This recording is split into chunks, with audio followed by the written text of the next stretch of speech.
Hello, good morning, everyone. How is everybody doing? I hope you guys are doing good.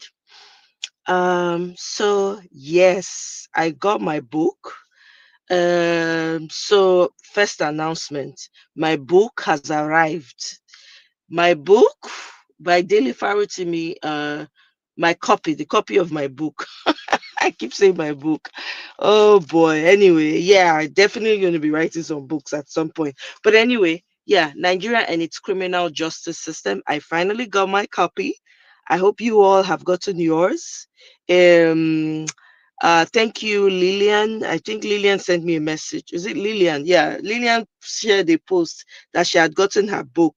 Yay! We're going to be looking into it, although I have started, right? I'm hoping that so I'm going to be scheduling so for us to go into it, we might go into it, in series. We can make it into a series depending on how far we go on the first date, because the book is not one thing that we want to rush. We want to take it line by line and actually look into the details of the book and why this thing is robbing this old man off the wrong way. We need to really take a deep dive into the context of the book, the meaning or whatever. And hopefully we're going to have some lawyers on the live as well. So I'm looking to schedule a live um what day is today? Today is Sunday.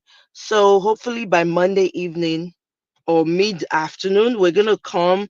I'm going to schedule a live, um and so we can start looking into the book. I actually shared a quote from the book from what I've read so far. I shared it on my community page, so if you have time you can take a quick look at it and see what this man had to say about the law in Nigeria. If you're a Nigerian, you ought to be ashamed of yourselves. I am definitely ashamed. I'm not going to even lie to you people. I am greatly ashamed of the state the Nigerian state has devolved into. I am thoroughly ashamed. See this thing that we're complaining about, the corruption, the classism and all of that. Not be today start. It did not start today. Because as I'm reading his book, my mind is flashing back to moments in time as I was growing up, what I experienced, what I saw as a child, and what I saw in the society that in my head did not make sense. But because you're a child in Nigeria, you don't have voice. You have to respect your elders, you have to listen to everything they say. So anyway, um there were some things he said that flashed my mind back. I was like, yeah, this definitely, I definitely saw this coming up, you know. So I'm gonna just read some of the ones that I highlighted.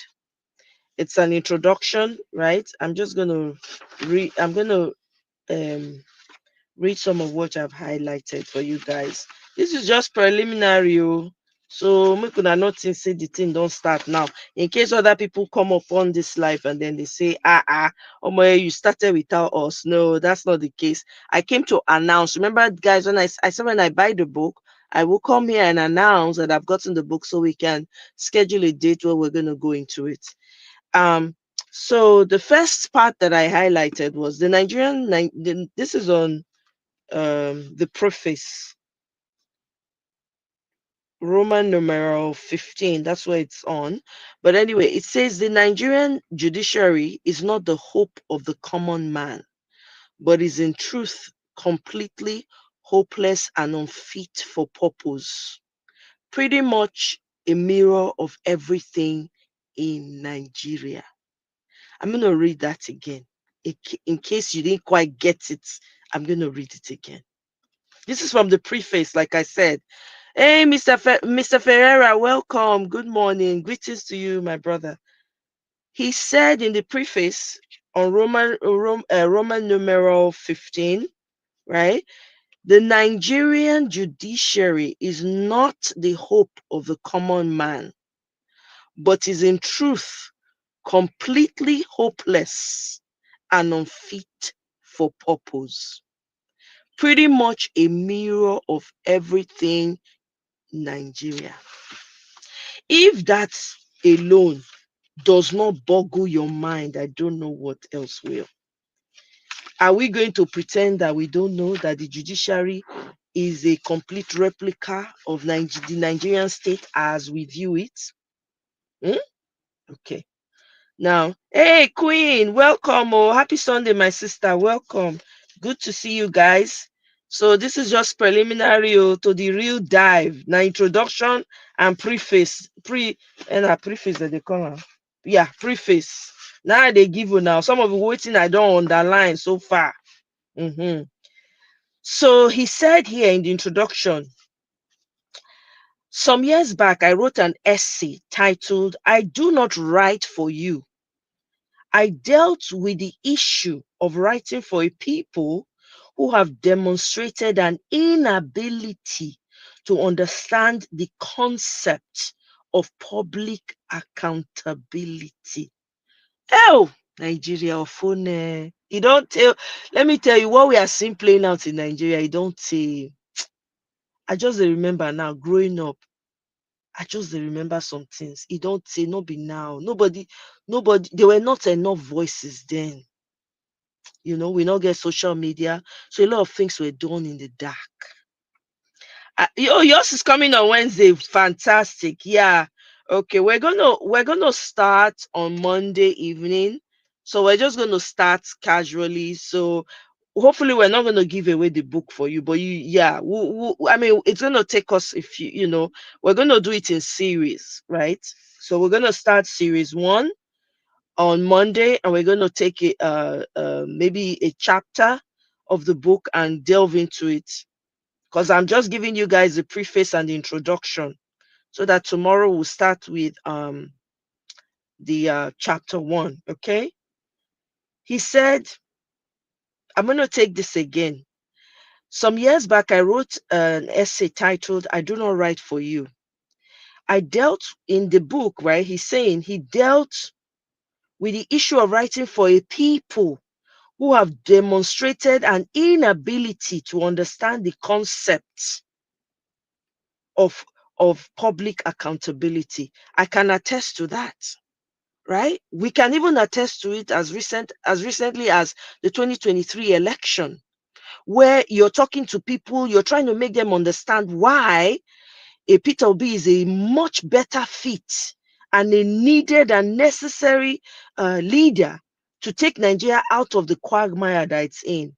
And you hear some people fight you, wrestle you to the ground because they do not understand. It's almost like they've lost the concept of, doing the right thing, service to the people, with what leadership truly means, right? I think that's part of what he's describing here. They don't understand accountability. We're telling you this man is a, drug dealer, whatever. They don't understand what it means. And who have proven, I'm going back to what we wrote now. He says, I dealt with the issue of writing for a people who have demonstrated an inability to understand the concept of public accountability and who have proven themselves incapable of connecting the dots or understanding cause and effect. That is loud. Oh, Mr. Ferreira, you got yours. Fantastic. I got mine too, 2 days ago, actually. It came in the mail as I was stepping out of my house. I just picked it up. I started reading it last night, actually. I just started with the preface and the introduction, right? That is loud. They're incapable of connecting the dots. I'm sure a lot of us can attest to this. We can attest to this. I wrote that piece. He said, nothing has changed since I wrote that piece. And I find myself saying to my readers now, I do not write for you. He goes further and he says, the Nigerian legal system is completely lost. It is not capable of self-regulating itself, and it is beyond redemption in the absence of a systemic regeneration that is founded on a moral revolution within the Nigerian state itself. The judiciary is reflective of the society in which it exists. And to be fair to the judiciary and its functionaries, They are representative of what values the society holds dear. Hey! Hmm. If you're in Nigeria right now, please bury your face in the sand, because I am burying mine in the sand just for a moment. Kai! The Nigerian state is a feudal state. It has no room for the niceties of citizenship, the rule of law, nor democracy. If you are not crying right now, I don't know why. I use highlight scatter this book. Because like I said, every tiny thing, if I miss anything, I beg anyone I don't Mr. Ferreira, if anyone caught your attention between the preface and introduction, please just quote it in the comment section. I beg. Eh? He said the police have no power to enforce the laws. And they, in the absence of that, enforce the reign of impunity.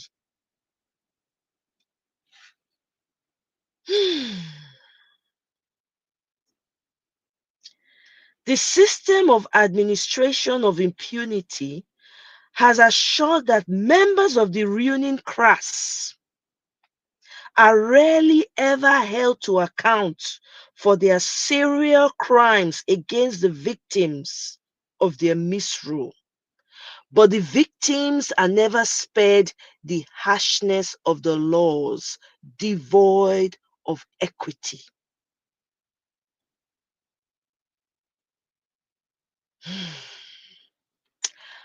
The law enforcement agencies, from the police to the multiple paramilitary forces, are clear about the persons to whom the laws may apply. And these are almost always the underclass and victims of the Nigerian state. Okay? Is that not true? Don't we see that playing out every day in Nigeria? Don't we see it playing out ever so often? The affluent and connected are rarely ever apprehended for their crimes, but the poor are routinely victimized. Boy, oh boy. I saw there was an incident that played out while I was growing up between an affluent person and someone who didn't have much money then in Nigeria. Guess what happened? Matter of fact, this affluent person unalives the child of this poor person, right? The affluent person ran away with their child and paid off the poor person. This happened while I was growing up. So it was a known fact around where I grew up at the time that this affluent person, they were not apprehended. The police came, they just came, they just left. The guy was not arrested, nothing. Nothing was done. How much they give the poor people that time? I'm not sure say he reach anything. He not reach anything. He not reach to improve their lives. A lot of things that are done in the dark in Nigeria. It's quite this. As I read this book, things just start to they pop up for my mind. Guys, I'm going to be switching between English and Pidgin as it come my mind. Mona no verse. And this is not going to be a long video, guys. I'm sorry. I brought my mom to church, so I'm waiting for her in the garage somewhere. So I decided, because I hadn't had time to come and let you guys know that I got a copy of a book. But since I have an hour to myself, I wanted to quickly do this video just to give you guys a heads up for what to expect in the coming week. You understand? Mr. Ferreira, please, I'll need you on the panel. Mr. Ferreira, I'm going to talk to you. I'm going to chat to you after this live. And we need to come up with some type of plan, because this is serious business that we're going to do right here. And Mr. Tone, I don't know if Mr. Tone is here. I'm going to reach out to you guys. Right? A lot of things were playing out in my head. A lot of things were playing out. As I was reading, I just started remembering instances on how, instances where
I'm sorry. I think I lost my audio momentarily.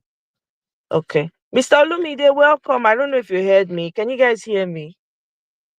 Please let me know if you can hear me.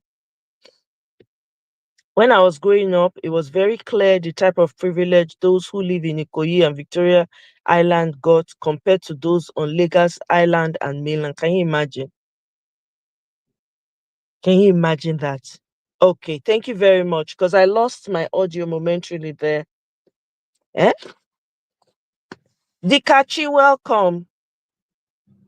Thank you. Um, okay.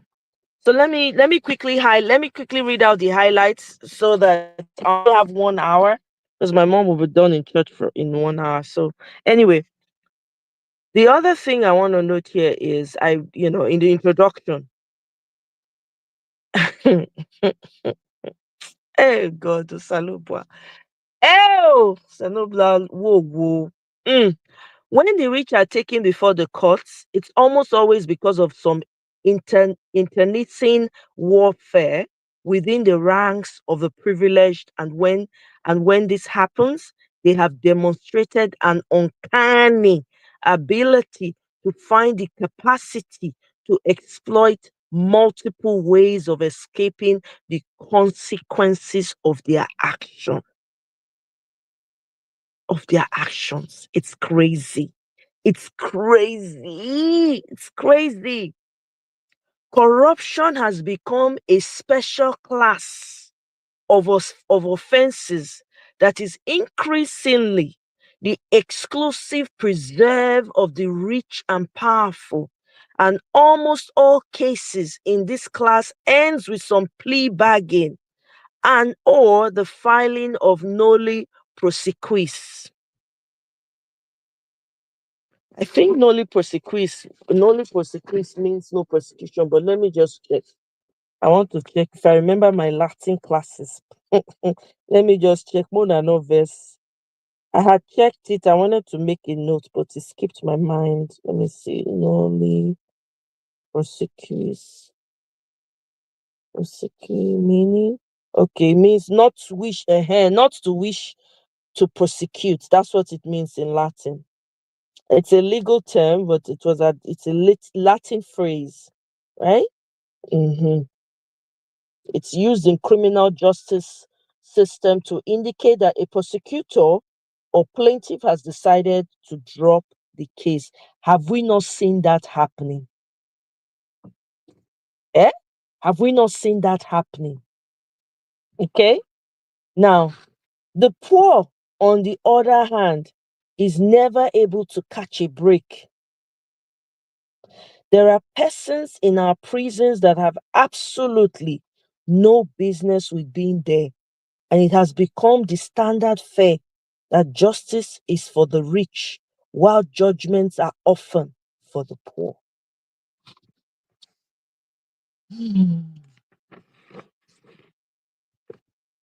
My people. Then he narrates a scenario, a real life scenario in 2017, where he was hauled before an Ikeja district court. Okay?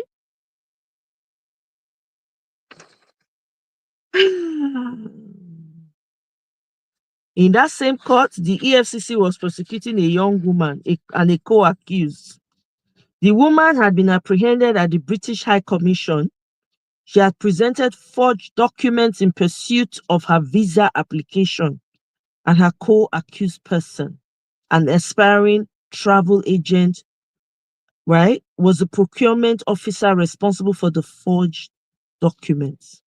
By some orchestration, the case would usually be heard on the same day as mine. It was always heard before my case would be heard. The young woman had lost hope in Nigeria and was looking to flee from the country of her birth by all means necessary. The travel agent was just looking to earn a living by any means possible. The two were eventually found guilty and sentenced to prison terms by the ever diligent Dada. That's the name of the judge, I think, of the Ikeja court at that time.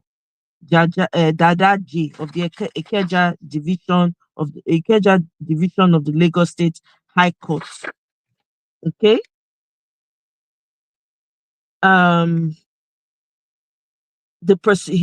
Dada guy is a prosecutorial judge who sits atop the Special Offences Court in Ikeja.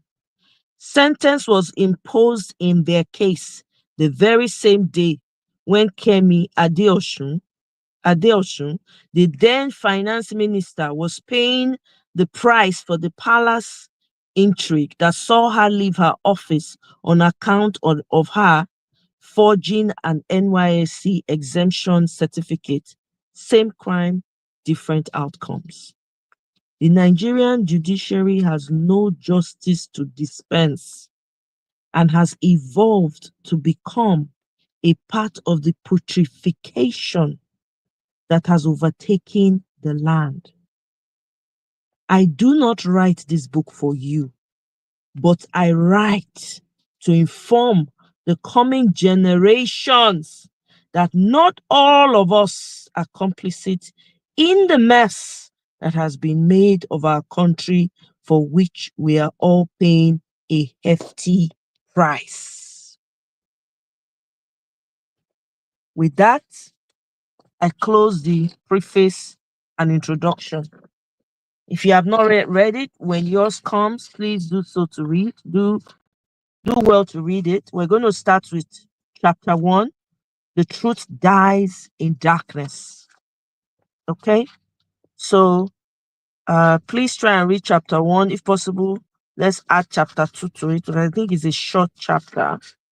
Yeah, it's a very short one. So we can just add chapter 2, the beginnings, and then we can do a deep dive into both chapters when we come back on Monday. My people, this is the story of the Nigerian legal system, as told to you by a lawyer. I remember during the election 2023, I did say, what are the lawyers folding their hands doing? You guys are watching your profession being taken over, overwhelmed by the ocean of corruption that is going on, and none of you are coming out to protest this entire system, entire judiciary. You guys are also just as complacent. Apart from those that are speaking up, the likes of Dele Farotimi, of course. What's this guy's name? I forget his name. The one that was locked up also in Calabar. What's his name? I can't remember his name right now. We know them. We know those who are fighting. But the rest of the members of the judiciary are complacent. If you can watch your career that you spend years working on studying, doing everything you needed to do to become a lawyer, only for you to become complacent in this high level corruption. It's like a worm that has eaten deep into the system, and nobody's coming out to say anything about it. I did say during that time they were judging the last election. Before the judges read out their verdicts, at that point is where all the lawyers should have stood up and walked out. But no, everybody sat down and watched the injustice happen in the court. If that can happen, where is the hope for the common man? There's no hope. Every lawyer there is for themselves. They don't care. It's such a shame, that Nigeria has gotten to this place where it's either you get jungle justice, or if you have power, you just pay one policeman, pay them a couple of naira, they go and drag out the person you want to have problem with. Eh? Can you guys hear me? I hope my audio is not out though, because this one sounds like I'm talking to myself now. Again, I don't know what's going on. Please indicate if you can hear me before I continue. Oh, okay. Looks like you guys. Okay, you guys. Okay. Thank you very much. Eh? The profession is being decimated by corruption and nothing is. I'm telling you, it's shameful. And you still have lawyers going to court to go and stand before what exactly? Where your judges are collecting bribes. You know who pay big money pass? Now that they give the judge to. Now that they give the judgments to. If you have money, you can buy your verdict in court. So before so how are they going to catch criminals? Because the criminals have the money to pay off the judges. So if anybody does anything wrong to you, you don't have anywhere to go to. You don't have anywhere. This is why a lot of people who claim to be babalawos, they've become wealthy. Because people go and meet them and say, please, I want you to do something to this person that offended me. Eh? So they will do whatever. And they are becoming. That's why your pastors are rich. That's why your pastors are rich. You go and pray. You go and be doing all night fasting and prayer for a case that you have. Eh? It's crazy. It's crazy what is going on in Nigeria. And everywhere just quiet. Well, now here I go leave am for now. We go come back tomorrow. Come dissect am further. So please, if you get your copy, read chapter 1 and 2. We will come talk about that. If you don't read the book finish, wonderful to you. Okay? But let's take it bit by bit, because me, I won't make a series so that everything will go break and down. Now the preface and the introduction, the one where me mark up, now I read to now. So I don't talk and say we go look this thing line by line, full stop for full stop, comma by comma. Wetin this man dey hide, wey no make we know, when we say go lock up the one lone voice when they talk for us, our voice and our eye, we must know today. Since they say they're strong, we need to show them we are stronger. The numbers are more. Now we plenty pass. If we keep quiet and allow Dele Farotimi to suffer unnecessarily, unfairly, we deserve everything Nigeria is getting. We deserve it. But I'm very happy to say, though, a lot of voices are rising up. Aside of the nincompoops, the minions, the ones that want to remain slaves for the rest of their lives, that are coming to the defense of Baba, saying he's an old man. Do we know who he is? Do we know the influence? Who gives a flying fuck about whatever influence the Baba has? Who gives? Now, the respect that he once gathered, if he had passed away, they would have said, oh, such a legal luminary. They go use big words to describe the man. Here we are. Ashe, the man is the beginning of corruption. Now they even corrupt the system, rubbish and rich where we did so. Zero respect to him. That means that all this sonship that they give out like lollipop, it is the highest bidder. It's how much money you have that you use to collect sand. I have zero respect. Anyway, me not forget respect for the legal system for Nigeria. In case most of you don't know, I read law. I'm a lawyer by profession. This reason why I disliked the legal profession in Nigeria, the wig and the gown. Do you know how I detest that robe that they put on? When I used to go to court, then they used to stink. The whole place would be smelling. I could not. Okay? I have been saying, can't we develop, move forward, get our, even if you have to wear suit, let every tribe, let it be determined by your, the state you come from. You are coming from River State, you have your local fabric on the shoulder part, on the shoulder part of the suit or something, indicating that this is a lawyer from the River State, this is a lawyer from Lagos State, this is a lawyer from Edo State, this is a lawyer from. This was my thought. This is what I wanted, right? So, and then I remember one of the people I went to law school with at the time, all of a sudden from nowhere, they just made her magistrate in one court in Ikeja. People had a lot to say, like how she had not had the experience. There were certain years you needed to be in the profession before you become a magistrate. You can't just become a magistrate. It was very suspicious. I said, you know what, forget this. Forget this. I'm not going to be part of this. This is a rotten system. I dislike the profession in Nigeria. Disliked it because there are a lot of things I saw then, as small as I was. I didn't know that it was a wise decision I had made. I had no idea. Okay. Amaka, sis, welcome. Oh, greetings to you, my sister. Eh? Greetings. Clothes, robe when they go carry plus that wig, put am for inside one burn the thing to America when be say na still British, na im bring their laws. They know they wear those wig and gown. They know they wear, and only their judges they wear that robe just to differentiate, say they be judges.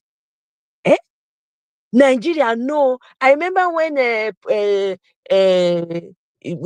Zekome man, San, came on one of the live shows I used to attend then. I asked him, I think I had the opportunity to ask. I'm like, this wig and gown that you people are, I mean, can't we? I think it was somebody that asked, or was it me? I can't remember. Because I think it was True Nigeria that asked. I think so. And the man said, no, that robe and that wig and gown is the one that makes them proud, though. In fact, it's the reason why he decided to be a lawyer. With pride. You see how fucked up these people's mindset is. Colonial mindset. I say if these people, if they tell them tomorrow say they feel be British, they go happy. I've never seen people who love their chains like the older generation in Nigeria. They love it. They love to associate with British people, their old colonial masters. They love to associate with them.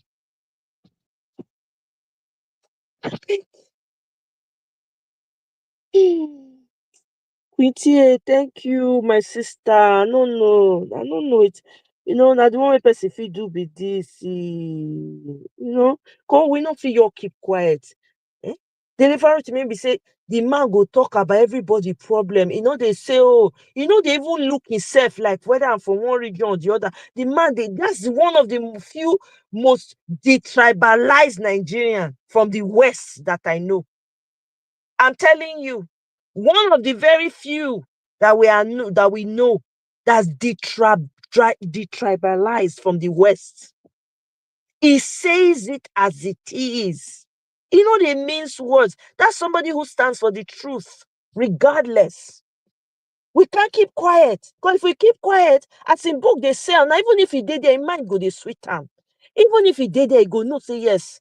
This thing is for a cause. He might go they sweet time. I'm telling you. Where everybody they mention in name, they talk about her now, he go they give her courage for where he did. You go, they say, I'm not forgotten. I am not, I am not going to just disappear like that. My people are fighting outside. Do you know how much boldness and courage that we're giving this man right now? Do you know how much positive energy we're channeling to him right now? Do you know how he might not say, because he might not be able to speak right now, but the energy that we're all pushing towards him, I'm telling you, he can feel it. This is what it's about. We can't be silent when our own are being dealt with anyhow. No, we must refuse it. Exactly, Mr. Ferreira. They are the enemies fashioned against us. Eh? Classism, bigmanism to show that they are superior than the people. And of course, they are above the law. That's why they, exactly. It's crazy. They give it positions, lawyering positions. They give it to them. They just dash it like candy. Oh, my son, just make him a judge here, make him a magistrate there. Oh, my lawyer, this lawyer will work in this office, make him partner. That's what they do. So most of the lawyers that are very good lawyers, that are very good analytical, can really, really deal with cases, right? Guess what? They push them, they silence them. Those ones don't have voice. They turn them to ambulance chasing lawyers because they have to eat. Becky, Misty, sis, how now? Welcome. Oh, happy Sunday to you, my sister. Welcome. You know, so guys, we're gonna come back tomorrow. Please read chapter 1 and 2 of the book. If you want to catch up with the preface and introduction, I did the preface and introduction already, so you might want to replay the video from the beginning. If there's anything else that you think I should have mentioned, or you have also thought, considered while you were reading, for those who have gotten the book, please, on Monday, let's talk about it, because I know there are a lot of nuggets in that preface and that introduction. I just read out to you the ones that I highlighted on my own as I was reading that makes so much sense, you know. I saw that. Yeah, I saw that he's donating all the money he received from the book to children. Yes, I saw the video. We're going to play that video on Monday. I'm going to find it and play it. If you have the video, please send it to me. If you have my contact or email, please send it to me if you have that video. Eh? I'm telling you, I saw it. What a man. Do you know what that will have do for him? Eh? Yeah, Misty. Exactly. That's why he retired. He said, I don't want to be a part of this corruption. That's why the man left. Eh? They need to release him. Thank you very much, Misty. Tomorrow. Tomorrow is Monday. Yes. Yes. Yeah. Alaga Watchtower, welcome. Oh, thank you for joining. I'm wrapping it up now. It's not going to be a long video, but so for those who are just joining, you might want to replay it, because I kind of read out the portions of the preface and the introduction that I highlighted and just talked about it, and also to tell us, for those of us that have bought the book, please read chapter 1 and 2. We're going to start doing a deep dive tomorrow, and I'm going to reach out to my people behind the scenes, and then we can see how we can organize this. And also, if you have not yet gotten your book, I know Queen Says Hers is coming on Wednesday. I know some of you also be coming soon. Don't worry, we'll all get caught up by it. And in fact, by reading it, it will encourage you to want to go and, delve into it. Yeah. Tomorrow will be like, I'll try and start at 4 or 4:30 p.m. Okay, 4:30 p.m. I'm going to schedule it. Just make sure you have your notification bell on, so that when I schedule it, you will be notified right away. Okay, so I'm going to schedule it in a few minutes, or when I get home I will, so that way you guys will know. Okay, so we'll move forward about this tomorrow. So let me go before my mama start to shout. Make I go carry, may I drive up, go pick her up. Eh? All right, guys. Enjoy the rest of your day, and I'll see you guys tomorrow. We're going to talk about this some more tomorrow. And please, if you have not, you can catch up by replaying this video again. Like I said, I know I'm repeating myself now. I just did a highlight of what I read from the preface and the introduction.